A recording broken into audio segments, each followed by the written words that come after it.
A blessed day to you. I am Bishop Ruben Abante, and I'm the senior pastor of the Lighthouse Bible Baptist Church.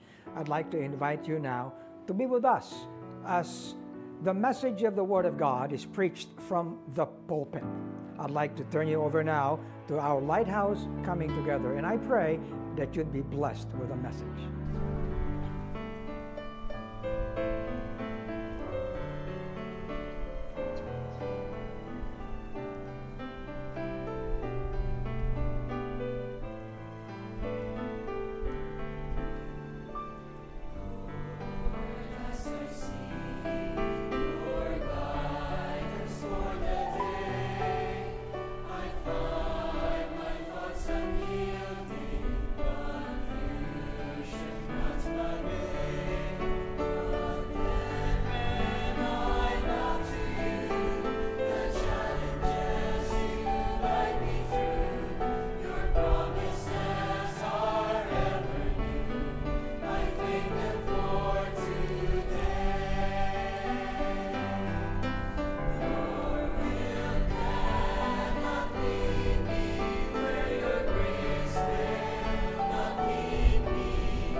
A change of mind.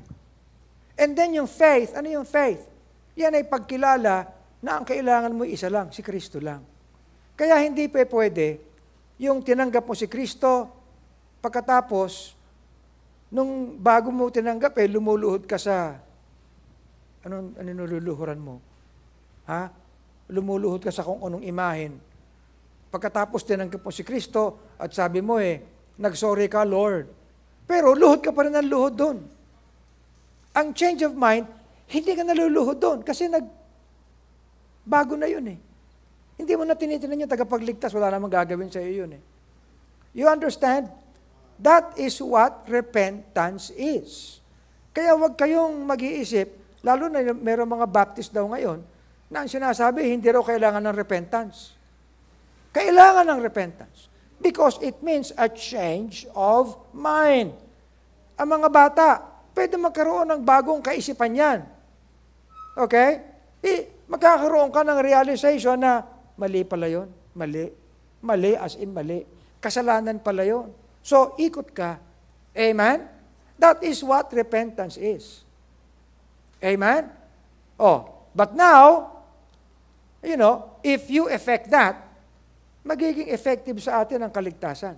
At ang gagawin ng Panginoon ay bibigyan tayo ng kanyang biyaya, ng kanyang espiritu, at ng kanyang salita.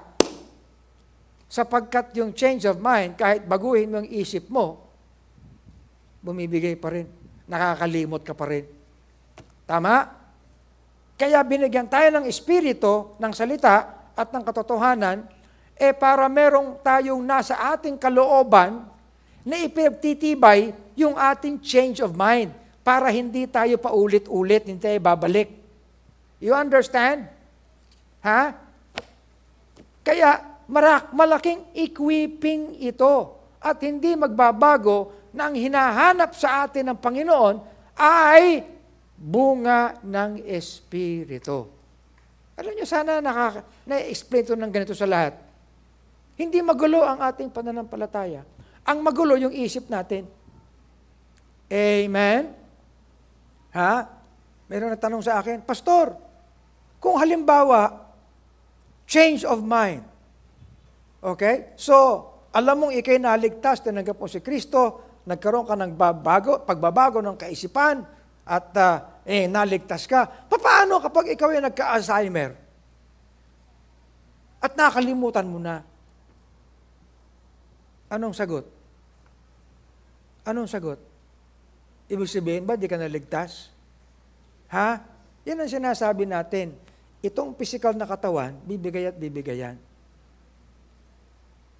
Tama ba? Bibigay at bibigayan. Ang ating faculty, porke ito'y laman, bibigay at bibigayan. Pero ang ating pananampalataya at pagkilala sa ating Panginoon, the moment you do that, forever ka nang sa Panginoon. Amen? Kaya nga ang ating lupang katawan ay babaguhin You see? Pero lumalayo ako sa akin dapat sabihin pero at least alam nyo. Because the greatest thing sa mga preachings is to equip. To equip. I would like that everyone in Lighthouse be equipped. Let us be equipped to confront the false, to confront the fakes. Amen? To confront the failures. You see? Puro F yun, Wala sa outline ko yun, pero puro F. Okay. Ngayon, kaya palaging we need to do things, to do the ministry according to goodness. Para magpuno tayo sa mga kakulangan, sa mga limitasyon. Okay? Kaya mga kapatid, ang ating mga ministries ay pag-abot yan sa lahat ng needs. Amen? Okay. Ngayon, itong righteousness. Dito tayo natigil.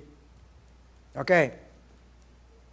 Ang bunga ng Espiritu ay nasa lahat ng mga gawa or ministry na ginagawa natin according to righteousness, katuwiran. Para sa atin, it means how we do the ministry according to the virtue of righteousness. In fact, bilang eklesiya, we are expected to be filled with the fruits of righteousness. Bunga ng katuwiran, sapagkat ang katuwiran ni Kristo ay inimpute na or ipinutong na sa atin. Amen? Tandaan nyo, Ibig sabihin, tayo makasalanan. Ang nakikita ng Diyos, pag dumudungaw siya sa atin, kasalanan, karumhan. Si Kristo nabuhay bilang tao. Subalit, nung siya mabuhay, lahat ng katuwiran ay ginawa niya. Amen? Okay. Yung ating kasalanan, dapat may kamatayan. May pagbabayaran tayo. The wages of sin is death. Hindi lang physical death, eternal death. Okay. Anong ginawa ni Kristo? Tinupad niya ang lahat ng katuwiran.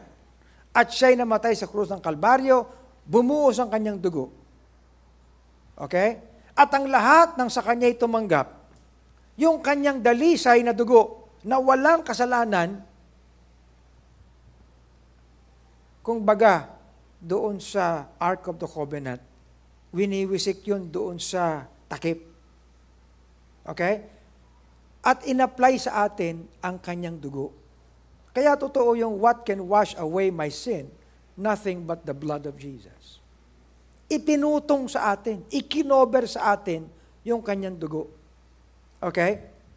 Nung sinabi natin, Panginoon, tinatanggap kita, ako'y sumasampalataya sa iyo, patawarin mo ako sa lahat ng aking pagkakasala. Now I repent. I have a changed mind. Amen? At that point, ang kanyang dugo ay ina-apply sa atin. Are you listening? Ha? Kaya pag dumudungaw ang Panginoon, ang Diyos, ang nakikita niya, imbis na kasalanan natin, yung dalisay at matuwid na dugo ni Kristo. Amen? Ganito yan. Parang, halimbawa, ito yung box ng Ark of the Covenant. Okay? Ang nasa loob nun, yung commandments. Pag dudungaw ang Panginoon, ang makikita niya, yung commandments. And what does the commandment do to us? Gagawin tayo makasalanan. Kaya judgment ang meron tayo at condemnation. Pero, nung si Kristo'y namatay, tinupad niya yung lahat ng kautusan. Okay? At kinakailangan para magkaroon ng talagang katuwiran, mamatay at merong mamatay. Para akuin yung kasalanan. And he did that. At yung kanyang dugo ang ibinuhos doon sa takip. Naintindihan niyo? Kaya nung dumungaw ang Panginoon, ang Diyos, ang nakita niya, imbis na yung kasalanan, yung dugo ni Kristo. At nung makita ng Diyos yan, ang sabi niya, mula ngayon, dahil sa pagsampalataya kay Kristo, at nakita ko ang dugo, siya na sumampalataya is now justified. Inaaring ganap. Kaya ang lahat ng nakay Kristo'y justified. Amen? Okay. Ipinutong sa atin ang kanyang katuwiran. Amen? Ngayon, yan ang justification. Pero meron pang sanctification. Ano naman yung sanctification? Yung justification, yung act of God. Diyos lang ang pwede magdeklara niyan. Justified. Pero hindi doon natatapos yan. Kapag ang isang mananampalataya justified na, sanctification begins. Ano yung sanctification? Okay. Yung sanctification, ang kanyang katotohanan, ang kanyang salita, dapat mag-permeate sa atin. Ano yung salitang permeate? Lalim kasi, permeate. Ano yung permeate sa Tagalog? Ha? Kinakailangan ay pumukaw. Hindi pumukaw. Manuot. Yun, manuot. Manuot sa atin. Ano yung manuot? Manuot. Ayan. Dadaloy sa atin ang kanyang salita. Okay? At unti-unti babaguhin tayo. Sapagkat yung justification, declaration lang yun. Pero yung sanctification, nanunuot ang kanyang katotohanan sa atin upang tayo'y may pagkilos na yung righteousness ay hindi lang takip. Yung righteousness ay nasa ating kalooban at naikikilos natin. Maliwanag ba? Ha? Ibig sabihin, nagbubunga ngayon yung katuwiran. Kaya yung sanctification, ang ibig sabihin niyan, to be set apart.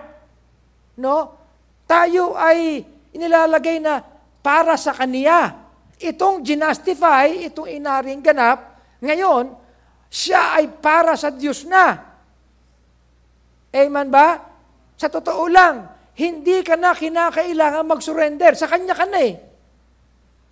Pero, kinakailangan yung kanyang katotohanan, yung kanyang biyaya, yung kanyang espiritu'y kikilo sa atin, sa kabuuan ng ating pagkatao. Lahat.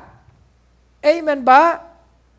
Lahat yung kinakailangan daluyan, no, ng kanyang katotohanan. Hindi pwede yung, nagbago na ako, amen. Nagbago na ako. Nakangiti na ako palagi. Yan. Sipa naman ang sipa yung paa mo. Hindi sanctification yun. Tama ba? Hindi ka na nga nagmumura. Nagnanakaw naman to. Naintindihan niyo ba? Ang sanctification ay kabuuan yan. Ang dami nag-i-explain ng sanctification kung ano sinasabi. Hindi ito naintindihan na ganito. Kaya dahil sa justification at dahil sa sanctification, we are set apart or sanctified by His Word. Pinupuspos natin ang ating kaisipan at kalooban, ang ating buong pagkatao ng kanyang salita, ng kanyang kalooban, so that yung ating pagiging set apart ay maihayag. Amen? Ano mangyayari ngayon? At kapag na-realize natin, ako'y sa Panginoon, pati kilos mo sa Panginoon na. Tama? Hindi na sa pansarili, sa Panginoon na. Nakarinig ba kayo ng ganyang explanation ng sanctification? Hindi pa. Kaya nagkakaroon ka ng lakad ng katuwiran. Ayan ng gawa ng katuwiran. Hindi tayo nagpapakabait. Ibig sabihin, nagiging natural na dalo yan. Tama ba? Hindi tayo nagpipilit maging mananampalataya. Nagiging natural yan sa atin. Amen? Alam mo, kapag nasanay kang gumawa ng kabutihan, nagiging natural yun. Pero pag nasanay kang gumawa ng kasinungalingan, nagiging natural din yan. Amen? Kapag nasanay kang maging tamad, talagang magiging tamad ka. Totoo yan. Kaya nga merong renewing of the mind. You see? Yan ang nagiging discipline natin. Okay? So, we do the ministry because of this. Do you think we can be filled with the fruits of righteousness? Yes. Kaya lang naman, alam niyo mga kapatid, kaya hindi nagiging katuwiran. Pastor, nahihiya ako eh. Hindi. Kasi nagpe-permeate nga. Tama? Alam niyo, hindi lang influence yan. Minsan nakakita ako, tuwan-tuwa na tayo, kumakanta rito. Wonderful, My wonderful Lord, yung mga baso niya. Walang makitang wonderful eh. Hindi katuwiran yung hindi ka nakakanta eh. Okay naman na mag-isintonado ka eh. Pero yung expression mo, lalabas eh. Did you know that? Alam ko naman mga kapatid, na hindi lahat ng sinasabi ko, pwede kayong tumawa eh. Hindi naman ako, anong tawag doon? Joker? Ano ba yan? Hindi naman ako komedyante. You see? Alam mo, yung mga ibang pastor, biro ng biro para ang matandaan yung biro. No. Ang sabi natin dito, ang pinakamagandang magawa natin is to equip you. You know why? Antay-antay ka lang. Darating ng challenge sa buhay mo. Hindi ba? Alam niyo, kayo minsan sinasabi niyo, si pastor ba natutulog? Ba't palagi pag tumawag ako? Kaya niya nag-message si Mon. No? Nung nag-message siya, sinasunod ko kagad. Gano'n, ano nangyari? Gano'n. Tapos ganyan. Maya tumatawag na abay, kaunting rin pala. Ano ba na talaga nangyari? Gano'n. Sige. Pumunta ka na. Sige, okay. Tahimik nga ako eh. You see? Minsan si Brother Eric Mag-ano ng alas 3 ng umaga, alas 4. Pastor ba natutulog?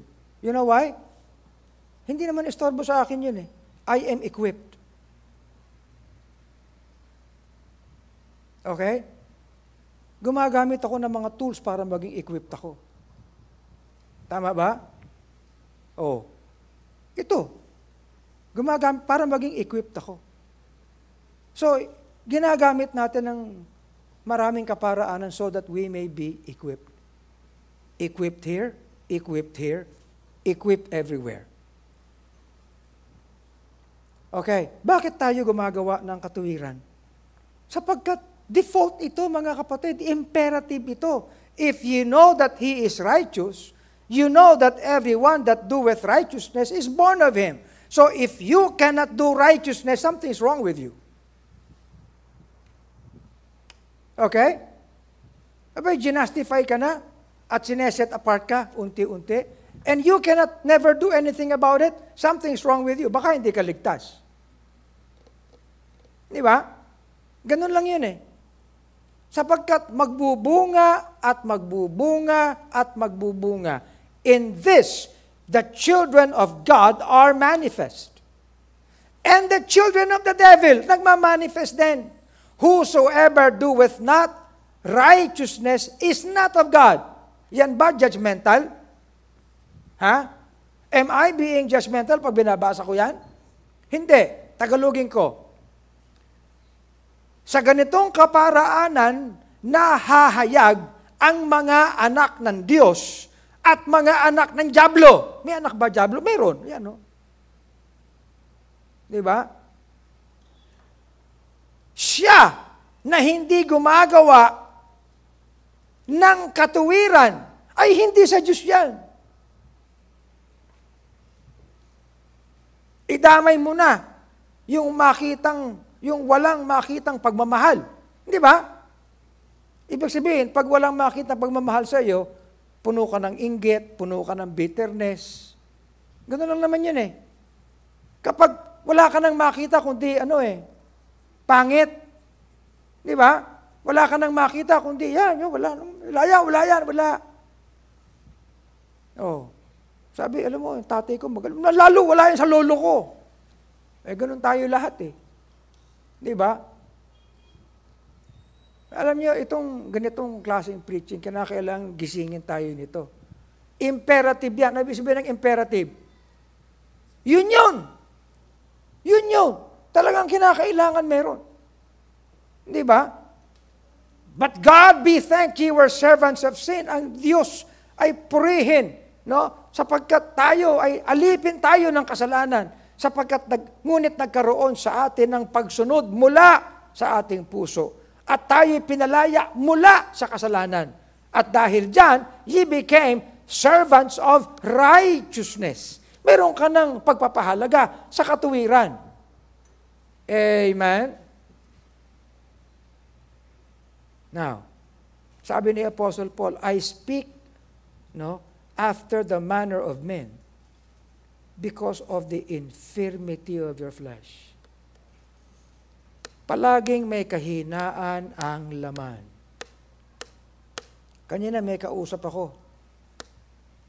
Meron kaming pinag-uusapang kaso. Pastor, paano nagawa yun? Alam mo, kahit na Kristiyano na, may laman pa rin. At palaging may hatak ang laman. Oo nga, pastor eh. Pero, kinakailangan tayong maging equipped sang-ayon sa katuruan ng katuwiran ng Diyos. Amen? So, lahat tayo. Dito. Kaya nga, gumising ka! Gumising! Huwag tulog! Gising! Ay, baka humagis to. Gising sa katuwiran. Tama? Gising sa katuwiran.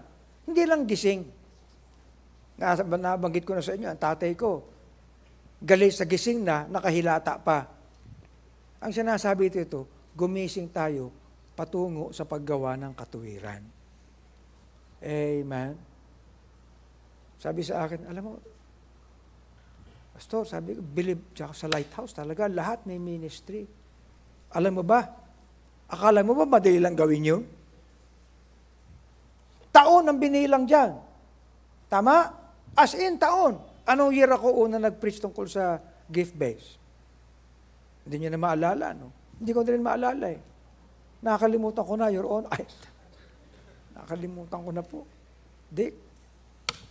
But awake to righteousness and sin not. Flee also youthful lust. Kayong mga kabataan, meron kayong youthful lust. Tama? At kayong matatanda, may youthful lust pa rin kayo. But follow righteousness. Yan o, ang liwanag. Oh, man of God. Isipin mo, man of God na. Follow after righteousness pa. Tama? Oh. Kaya itong katuwiran ay tinuturo natin because of the reality of unrighteousness. The reality of sin. Pero merong isa na sa kalooban ng Panginoon ay mag-umapaw at kumilos sa katuwiran. Lahat ng institusyon sa mundong ito, no, ay institusyon na kamag-anak ng kasalanan. Tama? Oo, kahit pamilya mo. Sabi ni David, in sin did my mother conceive me. O, di ba? Pero, dapat maturuan tayo lahat. O, yung degree mo, kamag-anak din ng kasalanan yan. Kakayanan mo, kamag-anak ng kasalanan yan. At wala kang ginagawa na isang bagay na ginagawa mo outside of your flesh. Amen? O, kahit anong gawin mo, kahit pumunta ka dito, buhay pa rin. Reality pa din ang kasalanan. Tama? In fact, habang nakikinig ka sa akin ngayon, ang sinasabi mo, hindi naman totoo. O, kita mo na, reality yan eh. Tama?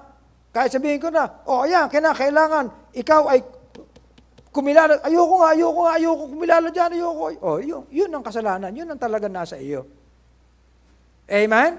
Sumunod ka na, hindi, ayoko. Ganun eh. It's reality. Alam niyo, hindi ko kayo kinukumbinsi. Preaching is done whether there are those who are convinced or not. Kaya ang nakikita niyo mismo, mga talata. Amen? Kung ako, pwede lang ako na lang magsasalita lahat. Hindi ko na ipapakita yung verse. Pero ayan all unrighteousness is sin. You see? Ngayon. Lahat yan saklaw. Magmula sa tahanan, sa eskwelahan, sa trabaho, sa business, sa lipunan, lahat. Lahat ng opisina, hanggang sa pinakatugatog ng kung anumang opisina yan. Hanggang sa kababa-babaan na lugar. Okay? Kahit mayaman ka, charge them that are rich. Yan. Okay? Now, ang katuwiran ay dapat itinuturo bilang equipping sa kalagitnaan ng lahat ng kalalagyan. Sa kalagitnaan ng suffering, may kailangan righteousness pa rin. Okay? So, paano? If you know that He is righteous, you know that everyone that doeth righteousness. You see? Let no man deceive you. Okay. From here, ito ang pinaka-meat ng ating mensahe. The peaceable fruit of righteousness. Kasi kanina ang sabi, we need to be filled with works of righteousness. Correct? Oo. Pero in describing the fruit of righteousness, ang ginamit na description ay peaceable. Okay? Ang bunga daw ika ng katuwiran ay peaceable. Now, dalawa ang bunga rito na sinasabi. Una, bunga dahil sa katuwiran na inilagay sa atin sa presensya ni Kristo. Okay? Pero pag tayo'y nagkaroon ng kasigasigan, gumawa ng ministry according to righteousness. At sinanay natin ang ating sarili na kahit anong challenge, ginagawa natin yan. Kahit may suffering, ginagawa natin yan. Kahit may limitasyon, ginagawa natin yan. Sa kalagitnaan ng madilim na mundo, ginagawa natin yan. Nagkakaroon ng bunga yung righteousness na gawa. At ang bunga ay peaceable. You understand? Okay? Sana talaga naiintindihan nyo. Kasi iba sa inyo, pag tumingin sa akin, hindi ko alam kung gutom o ano eh. Kung namamangha kayo o ano. Oh. Yung iba nakakunot pa. At least hindi kayo tulog. Dito sa Lighthouse, minsan sa mga ibang churches, meron nakaganyan. Yung ba nakapikit lang pero tumatango ba? Parang oo. Pero ang delikado pag gumaganon na eh. Ang bira. Okay. Kapag gumanyan na yung katabi mo, medyo kalabitin mo, ano? Okay. Now, puntahan natin ito.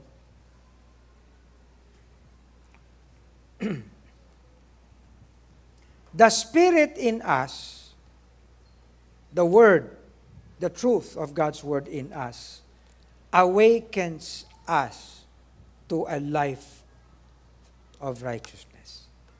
And according to the grace that provides sustenance, strength, nakaka-overcome tayo ng kasalanan through ministering righteousness. So the life of righteousness prevails. The struggle against sin, in itself becomes a discipline.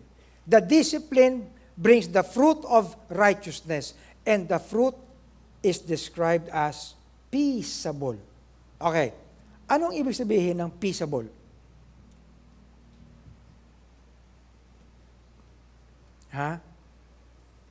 Peaceable. Peaceable fruit of righteousness. Ito yan. Simple lang. Ang bunga pala ng ministry sang-ayon sa katuwiran, ay bunga na puno ng kapayapaan. Filled with peace. Ganon. Oh. Filled with peace. Yun ang bunga ng katuwiran. Oh, dalawang level lang sinabi ko. Noong una, tayo'y binigyan ng katuwiran dahil kay Kristo. Tama? Ipinutong ang kanyang katuwiran at ang kanyang katuwiran ay itinatanim sa ating kalooban sa pamamagitan ng kanyang salita. So, yung bagay na yan ay nagbubunga sa atin na tayo ay kumilos sang-ayon sa katuwiran na ito. Hindi na maitatago yun. Correct? Kilos tayo ng kilos. Minister tayo ng minister. Good? Parang ano yan eh. Oh, halimbawa, si Gabi, tinitingnan ko. Hindi niya alam na inoobserbahan ko siya. Pero, minsan, pupunta sila Reza sa bahay, ando doon sila, nasaan si Gabi? Ay, naglalak, Papa. O, sige. Maya-maya, mag-aalas 12 na. O, wala pa si Gabi. Hindi po sila tapos. Kasi naghihiyawan pa yung mga spite. O. Abe, pwede namang isipin na Gabi, uwing-uwi na ako, meron pa ako ang cute-cute na anak na si Maika. Di ba, Gabi, O, tumatango si Gabi, Miss na miss ko na si Maika. Ito mga buwisit ng mga spice na ito, patili-tili pa rito, ganyan-ganyan. Pwede niya namang iwanan yun, Pero, talagang binibigyan niya ng kasigasigan. Naintindihan niyo ba? Bakit? Kasi ito ay gawa sang-ayon sa katuwiran. Amen? Okay. Alam niyo, minsan pag una, parang tagal-tagal naman itong ano ba ito? Ba't ko ba ginagawa ito? Naging leader pa ako dito Pwede naman gawin yun. Pero talagang binubuhos niya yung sarili niya. Bakit? Sapagkat na tingin niya, ito ay ministry sang-ayon sa katuwiran. Amen? Kinakailangan ng patience. Alam niyo, kapag ang isang taong nasanay, buong tiyaga, masigasig sa paggawa, kahit medyo, merong inconvenience. Ginagawa niya, nagiging kasanayan niya yan. Nagiging discipline niya yan. At ang tao, nasanay gumawa, even beyond his convenience, alam niyo, nagkakaroon ng ugaling mapayapa. Correct? Ha? Nawawala yung complaint. Tama? Kaya may mga taong complain kasi hindi nagkaroon ng ganong kaisipan na kinakailangan gawin ito na masigasig. Itong gawa sang-ayon sa katuwiran. At ba't mo kinakailangan gawin? Sapagkat puno ang mundong ito ng unrighteousness. Na kapag hindi mo ginawa yung katuwiran, abay mananalo't mananaig yung unrighteousness. Kawawa ang mga batang ito. Wala silang matututunan. Tama? Mapipikon at mapipikon, magmumura at magmumura. Di ba? Tama. So hindi sila matututong maglaro ng maayos according to rules. Baka paglabas dito, magsutukan pa yan dyan eh. Di ba? Yun ang sinasabi natin. Kaya talagang binibigyan ng sigasig ito. Amen? Ngayon, yan ang nagiging kasanayan natin. At kapag ikaw ay nasanay sa ganong buhos ng gawa sang-ayon sa katuwiran, ang ibinubunga niyan sa iyo, kapayapaan. Let me tell you this. Basahin natin to. Tingnan ninyo, ang sabi dito, kung paano ang ating Panginoon ay nag-endure. Hinarap niya ang lahat ng kontradiksyon ng mga makasalanan sa kanyang sarili. Hinarap niya ang ating Panginoon. Lahat ng hatred nila, hinarap niya. Kasi pag hindi nyo kinonsidera ang ginawa ng Panginoon, tayo mismo, manlulupaypay tayo sa ating isip. Ang sinasabi, tingnan ninyo kung anong ginawa ng ating Panginoon. Why? Ang sinasabi dito, kasi kayo naman, have you ever resisted unto blood? Yung inyong pakikipagtunggali sa kasalanan? Ikaw ba'y dumanak na ng dugo para lang labanan mo ang hatak ng kasalanan? Hindi! Ang sinasabi mo lang pag halika rito. Ayaw! Halika rito, maganda ito. Ayaw! Masarap ito. Ayaw. Sige na! Pag ginawa mo ito, alam mo, marami kang magiging kaibigan. Ayaw. Di ba? Oo. Sige na. Kaunti pa. Meron ka pang pagpalubag-loob, bibigyan pa kita na, sige na nga, sige na.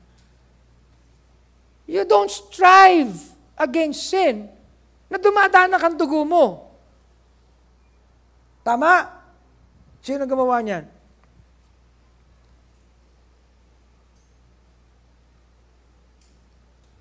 Alam niyo, nagpipreach ako doon sa lahat ng naririnig kong ng mga pastor magkikwento. Sabi nung sinimulan ko tong gawain na to, wala akong support. Mahirap lang ako. Talagang walang-wala kami, walang-wala.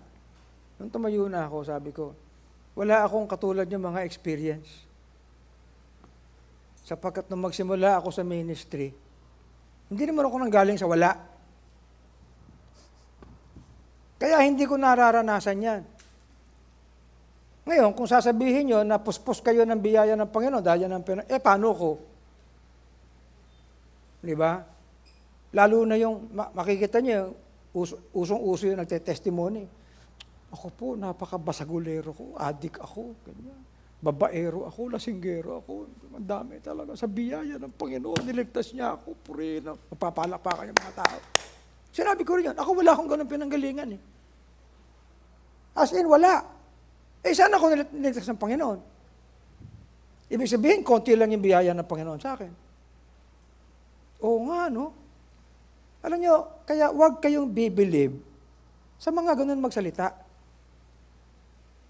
Naintindihan nyo ba? Marami akong kilala, gano'n lang. Oh, anong buhay ngayon? Di ba?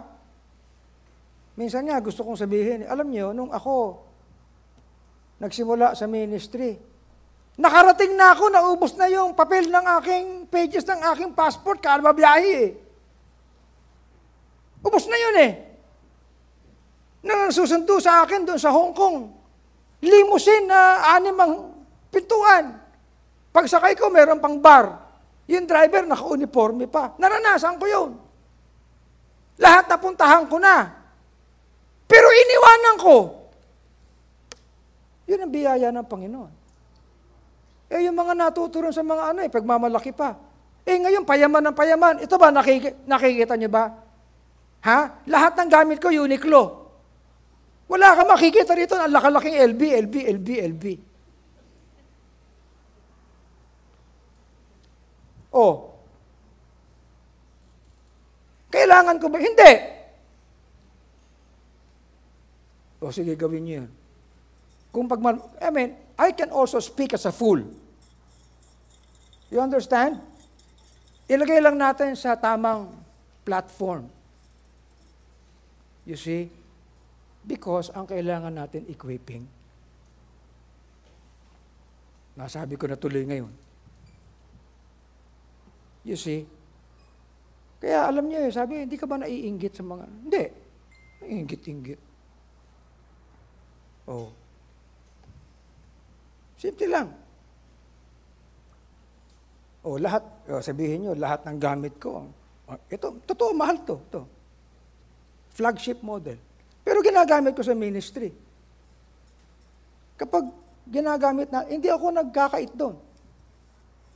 So that I can deliver to you the best. Tama? Ito, bumili ako nito. Bakit? Maganda kulay eh. Kaysa naman tingin ka ng tingin kung anong kulay. Tatago ko yung brand. Oh. Ngayon, ye have forgotten the exhortation which speaketh unto you as children. My son, despise not thou the chastening of the Lord. Wag mong i-despise na may hirap sa buhay mo. Chastening. Nor faint when thou art rebuked of him. For whom the Lord loveth, he chasteneth, and scourgeth every son whom he receiveth. If ye endure chastening, God dealeth with you as with sons. For what son is he whom the Father chasteneth not? But if ye be without chastisement, whereof all are partakers, then are ye bastards and not sons. Alam nyo, pag binabasa ito ng paulit-ulit, parang ang iisipin mo, ang Panginoon, no, parang palaging nakamasid sa gawa natin at laging may pamalo. Okay? Na kapag ikaw matigas, ganun. Ikaw ang tigas ng ulo mo. Yan. Akala natin ganun ang itsura ng Panginoon. Okay? Compared sa mga tatay natin, mga magulang, they verily for a few days chastened us after our own pleasure.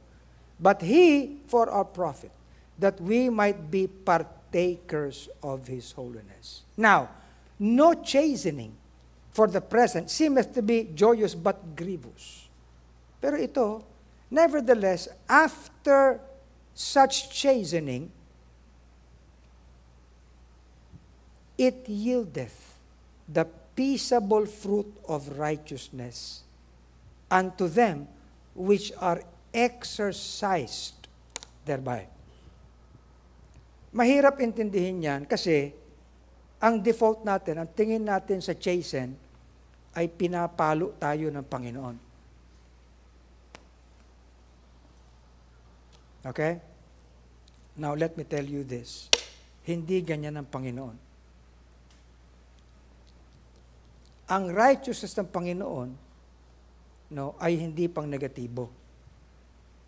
Ang righteousness na itinuturo sa atin ng Panginoon at ipinipreach dito is for our equipping. Okay. Kung papalitan natin yung word na chastening ng discipline, ito mangyayari.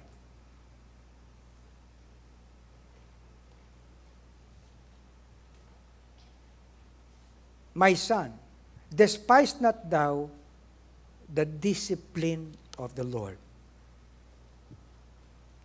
For whom the Lord loves, He disciplines. If you endure discipline, God dealeth with you as with sons. For what son is he whom the Father does not discipline? If ye be without discipline, whereof all are partakers, then are ye bastards and not sons. Napansin nyo? Now, no discipline for the present seemeth to be joyous, but grievous. Nevertheless, afterward, it yieldeth the peaceable fruit of righteousness. Ito, wala itong bearing sa mga wala kay Kristo. Ito. Walang bearing. Wala silang pagkilala sa mga salitang ito. Lahat ng turo mula sa salita ng Diyos, walang halaga sa wala kay Kristo. Tatapon lang nila to. Kahit basahin nila, wala silang nahihita. Pero kapag ikay na kay Kristo, itong salitang ito ay nagiging standard mo. Nagiging regulasyon ng buhay mo. Regulasyon. Okay? Nagiging pamantayan ng buhay mo. Okay? Nagiging discipline mo. Ito.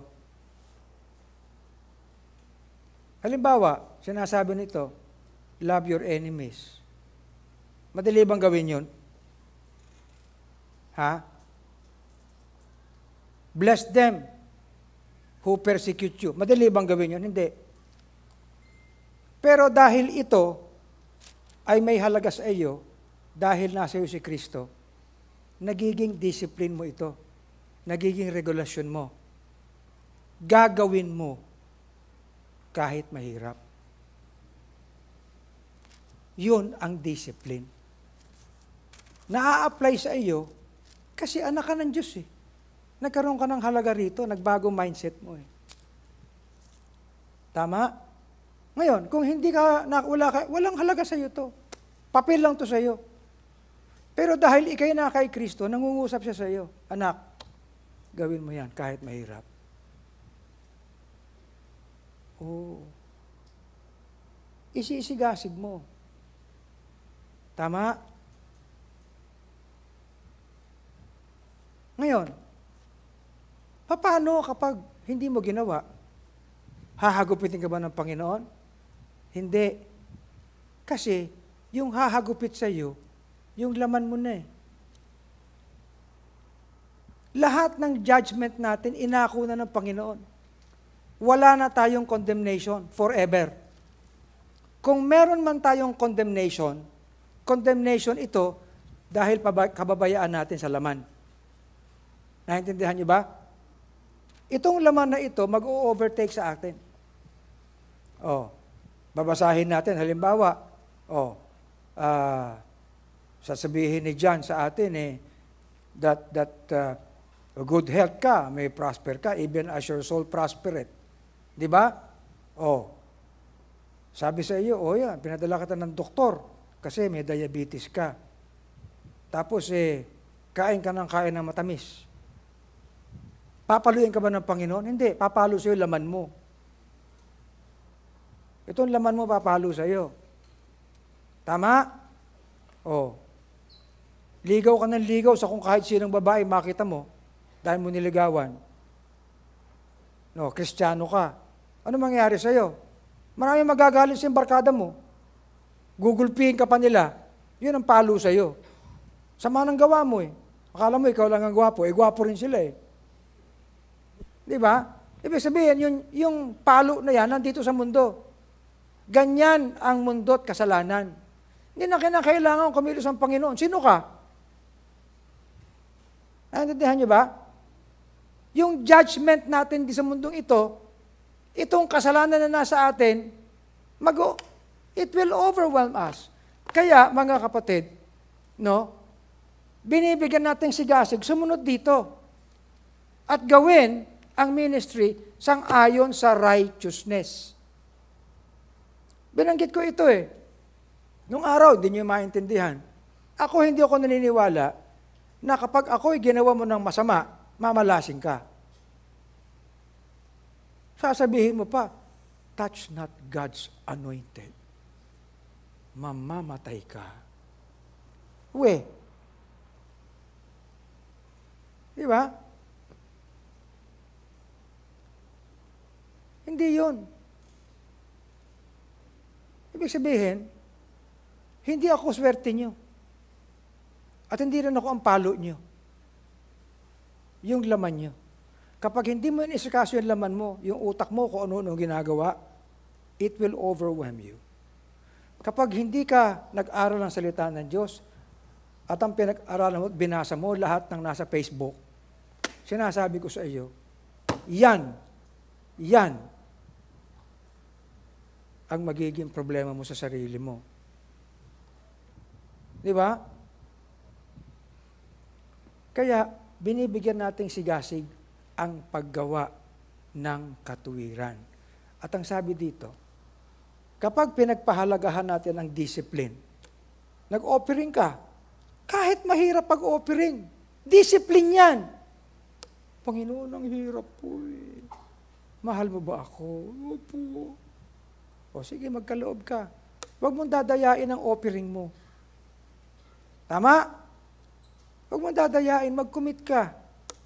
Isigasig mo yan. Alam nyo, kapag nagsanay tayo at nasanay tayo sa paggawa, sang-ayon sa katuwiran, kahit mahirap, alam nyo, ang isang taong nakasanayan ang bagay ng paggawa ng katuwiran at nasanay na siya, palaging peaceful. Napansin niyo ba na yung mga talagang naging masipag sa buhay, masigasig at lumaki, mabait?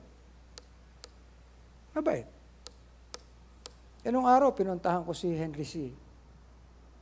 Kasi sabi daw ni Henry kay Jimmy, sige, papuntahin mo na rito yung mong tao, trustworthy. O sige, di akong pumunta sa opisina ni Henry C. So, sabi ko, ako ro po ang pumunta sa iyo, sabi ni Mr. Tang. Uli ka dito, anong pangalan mo? Ruben po. Upo ka dyan. Siguro, trustworthy ka. Ako po yung pinadala, hindi ko alam yun. Basta pumunta ako sa inyo. Halika. Siya pa nag-abot ng tubig sa akin eh. Uminom ka muna. Ayan, ano ba yung dala mo? Yan. Di ba? Marunong kumilala eh. Pero asahan mo, kapag hindi ka involved sa ministry at hindi ka sanay, ang sama ng ugali mo. People will never find peace in you. Tama. Palaaway ka. Kung hindi ka palaaway, gusto mo ikaw lang mag-isa sa buhay. Tama, no? Kasi exercise yan. Exercise. Yan ang kailangan natin. Exercise sa paggawa ng katuwiran na nasa atin na dahil kay Kristo. At kapag ginawa natin yan, kahit na anong hirap, it is discipline. And everyone who has been exercised by the works of righteousness, pwede mong papuntahin kahit saan. Okay? And God will find them peaceable. puspos at puno ng kapayapaan. Naintindihan niyo na? Kaya, ang peace, hindi yan bagay na dumarating, Panginoon, give me peace. Hindi yun. Igagawa mo yan. Ikikilos mo yan. Naintindihan niyo ba? Ha? Kahit sa business, totoo yan. Nung araw, sanay ako makipag-away sa customer. No. Pero na-overcome ko yun. Meron mga customer na lit-lit ng binibili kung anong gustong serbisyo, ang sobra-sobrang serbisyo. Nung araw, may kalaban ako. Kasi kami, Yokogawa kami. Ang kalaban namin nung araw, yung mga Honeywell, ganyan, ibang kumpanya. Dalawa lang kami. Tapos kausap ko yung mga nasa Paik compound dyan, sa Diliman, yung may itlog nung araw. Alam niyo ba itlog? May laboratory nung araw yan. Alam mo, nagpo-promote pa lang ako doon ng produkto ko. Recorders and everything, mga data loggers. Yun ang tawag namin. Mga mamahalin yun. Okay? Pero naging kaibigan ko na, naging barkada ko na. Tapos nakikita ko yung sinusupay ng kalaban namin doon. Sabi ko, dami nilang gamit dito Oo. Pero ito, meron kaming ganyan, ganyan. Sabi, Ruben, may problema ako Ano yun? Kasi maingay yung mga recording. May mga sensors na kami, naririyan yung mga sensors, mga thermocouple, mga RTDs. Pero yung recording maingay, maraming erratic. Sabi ko, tanungin mo sila. Sabi nga, tinanong ko na, wala sila magawa Ganon. Sila magagaling, di ba? Sabi nila, magaling sila. Wala nga, nakakailan na Ang mahal-mahal niyan, ganyan. Kapag inangal ko naman yan, report ko, kami babalikan.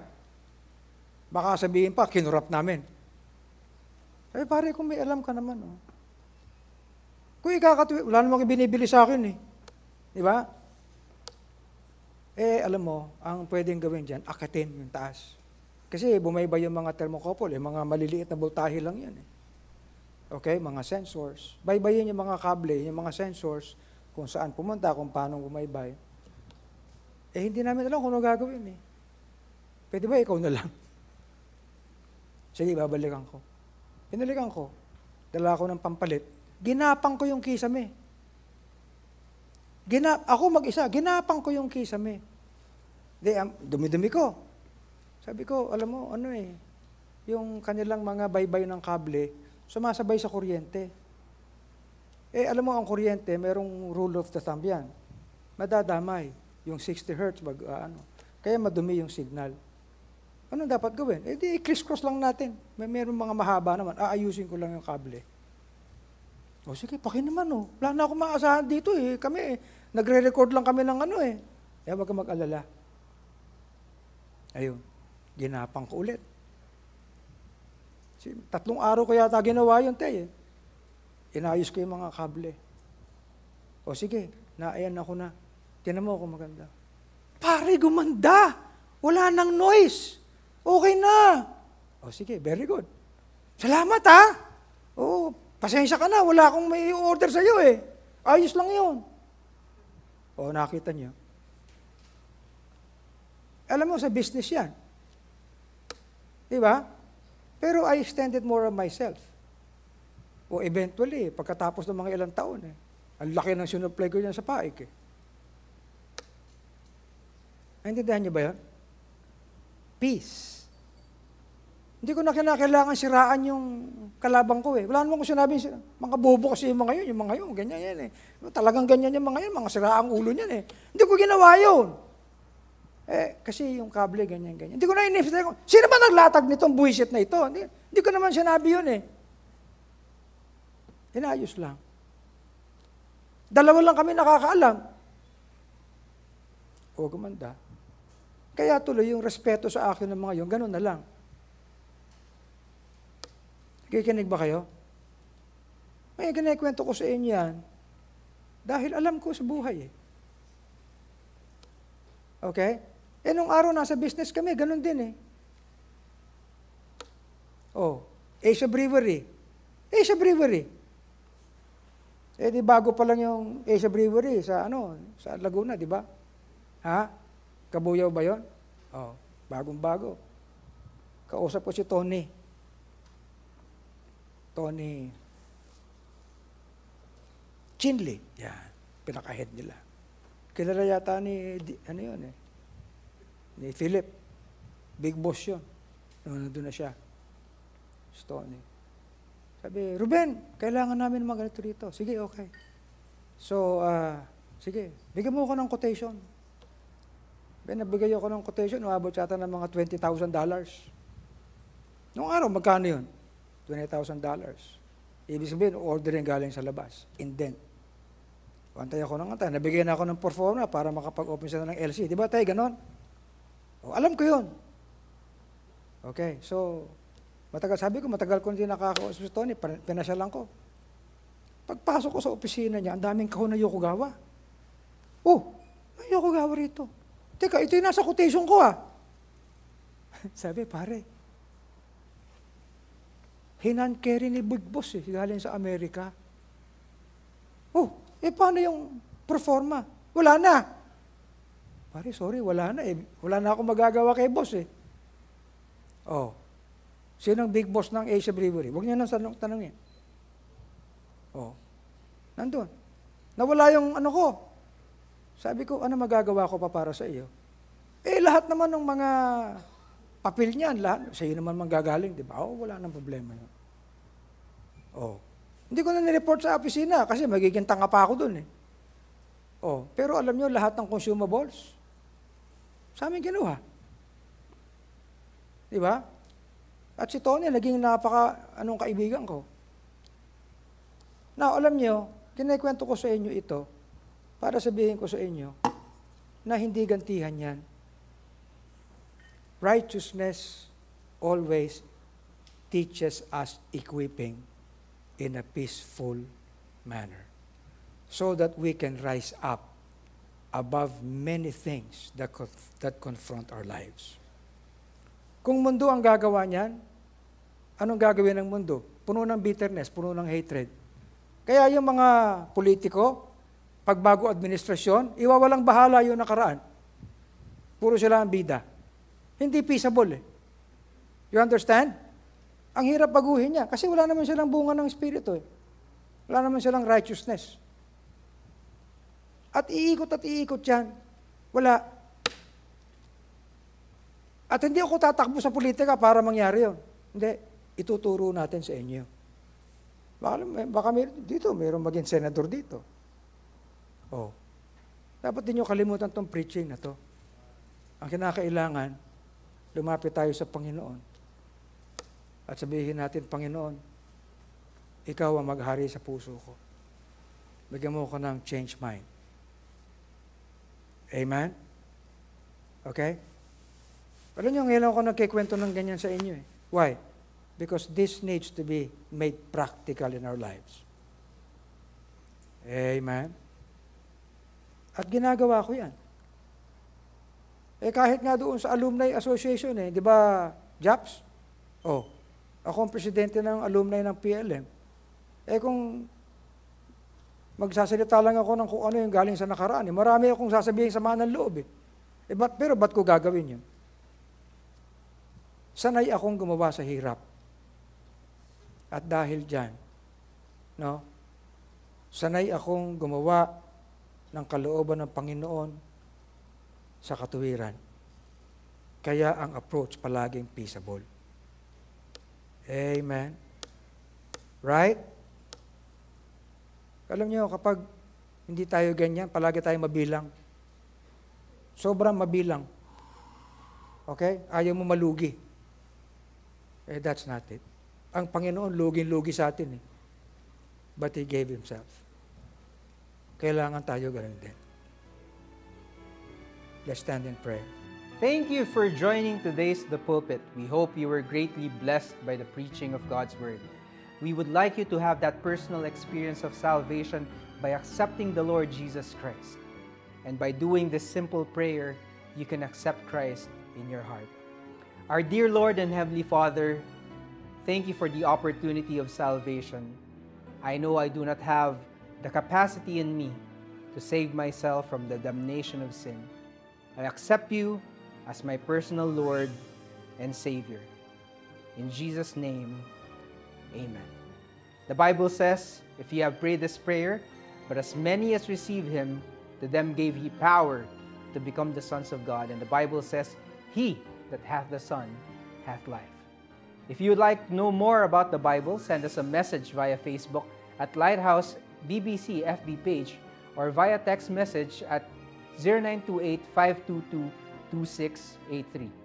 We'd like you to continue growing in Christ, so we invite you to join our coming together every Sunday at 9 in the morning and 4 o'clock in the afternoon. Also on Tuesdays and Thursdays at 7:30 in the evening.